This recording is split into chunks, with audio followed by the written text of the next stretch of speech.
Like a scene out of Home Alone, traveling with your kids can be so hectic and often leave you feel like you've totally forgotten something and left them. But hopefully, unlike the movie, it's not one of your kids that you're leaving. But here to talk about taking some of the stress out of traveling with your family is D-Mom's editor, Jocelyn Taylor. Welcome back, Jocelyn. Thank you. I need your help, especially this week. We were just talking about, you know, our Great Wolf Lodge trip that's coming up. And I definitely don't want to leave one of my 5 kids at home. Maybe you do. Oh, God, don't say So help me. Like, what do we do? Help us, give us some tips on how we can make sure we're all prepared and ready to go. Okay, so my #1 favorite thing is to fake it till you make it. Because I think when you're getting on a plane with your children or going on a road trip, chances are you're dreading it too. Right. And if you're telling your mom on the phone or your girlfriends or your spouse how much you're scared of the flight, or oh my God, they're gonna freak out, and everyone's gonna freak out, they pick up on that. So I like to just pretend it's gonna be a grand adventure from the minute we close the front door. That the travel is part of the vacation.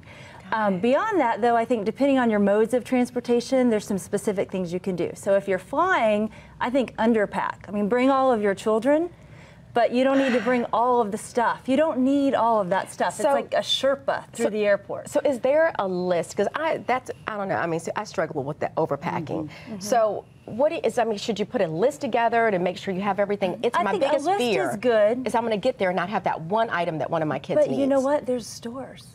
Oh, that's it. I well, forget you know, that. there's also saying, I'm sorry, we don't have it. We don't have You'll just have to do without. Right. And giving them that responsibility to... But what about the diapers? Okay, but you have the diapers. I want to ask you something, because it seems to me the first thing you do before you take your kids is sit down with them and have a talk about discipline and what you're going to put up with and what you're not going to put up with. Like you're not going to put up with screaming and whining and carrying on the airplane. If they do it, you're taking them to the restroom, or put some consequences in there.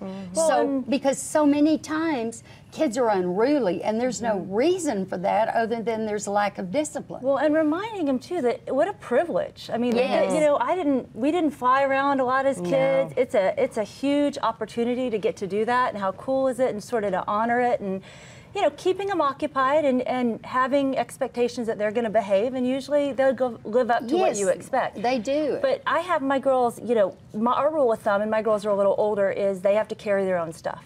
Good for you. And put it on, you know, a backpack. And just, you know, bring the minimum, pack a few surprises, keep them delighted, stay upbeat.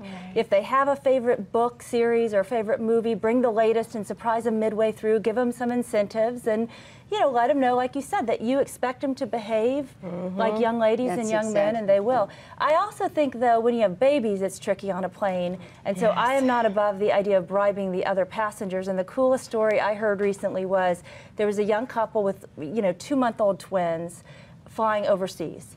And they talked to the stewardess. They made several hundred copies of a little note and a little piece of chocolate. They pretended it was from the twins. They put it on every seat. And it said, "Hi, we're 3-month-old twins. This is our first flight overseas. That's great. And we, our mommy and daddy are going to try very hard to keep us happy, but we can't help it. Sometimes our ears hurt, sometimes. And our mommy and daddy want to apologize in advance. They're sitting in seat 7A and B, and they have brought earplugs. And if you would like a set, please come in. That is genius. So I think, you know, bribery is a good thing. So when you're moving to a road trip, so a plane keeps kids excited. It's exciting. The car, come on, they're in the car all the time. Yes, they're and miserable. Like, how much there yet? How many more miles? Yes, you just that's wanna... what I get. So for that one, I'm not above bribery either, but I do, because we go on a long trip to Florida, we drive every April 12 hours. We've done it for 9 years. So when we started, my oldest daughter was 1. We've driven with a 3-month-old. I mean, we have done it every year. And we make our bags. So I bring 12 bags, little lunch bags with a 1, 2, 3, 4, 5, you know. And I put little treats and toys and maybe like a Rubik's Cube or a book. And if they, for the whole hour, don't fight with each other, don't freak out, they can only ask how much longer one time. Oh, see, that's and then they get the hour bag. So that's one thing.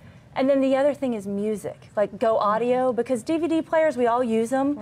But just like television, after a couple of shows, they start to get antsy and bored. So my husband and I have started using the car as their musical education. So last year we made a playlist on our way to Florida. My parents were alive in the 80s. and it was like their musical education of all the songs that meant something to us.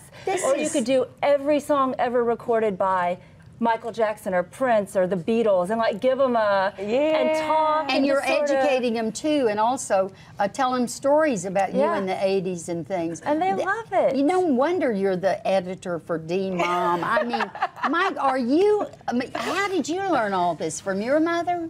I have a very smart mother. Well, Mom, you're a very smart girl. Mom is getting kudos this morning. Thank you for coming. Thank this is going to be, especially for spring break going on right now this month. This is stuff that we need to hear. Yeah. And so we appreciate you being here. And we have a lot more tips in the April issue, including tips from you.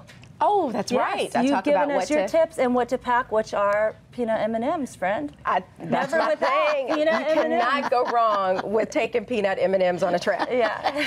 But for more info about D-Moms Magazine, you can log on to moms.dmagazine.com. And the next issue you said comes out April the 4th, correct? April 4th. April 4th. Make sure you pick up your magazine.